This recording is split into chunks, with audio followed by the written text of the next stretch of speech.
May 23, 2025, muling sumabak ang dalawang Pinoy sa One Friday Fights 109. Una, si John Claude Saklag ng Team Lakay.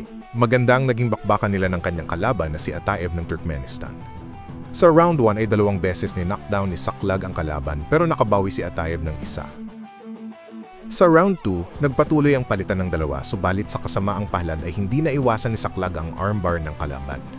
Kaya naman dineklara na panalo si Ataev via armbar submission.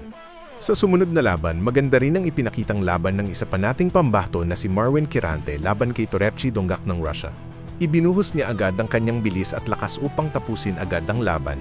Subalit nagawa ng kalaban na pigilan si Kirante sa pamamagitan ng isang tuhod at walang humpay na suntok. Bilang resulta ay nanalo si Donggak via technical knockout.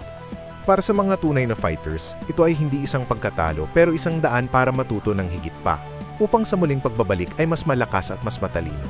Samantala, si Renier de Redder ay muling magkakaroon ng ika-4 na laban sa UFC sa loob lamang ng 7 buwan magmula nang napadpad siya sa UFC. Dahil sa kanyang magandang performance ay nabigyan ulit siya ng makakalaban.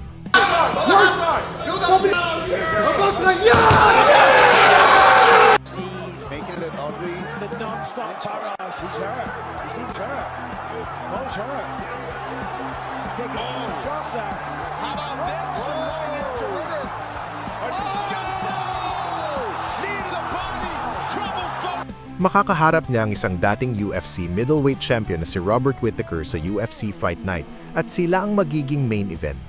Magaganap ang kanilang laban sa United Arab Emirates sa darating na July 27, 2025. Kung matatalo niya si Robert Whittaker ay isa itong patunay na talagang isa na siya sa mga elite fighter ng UFC.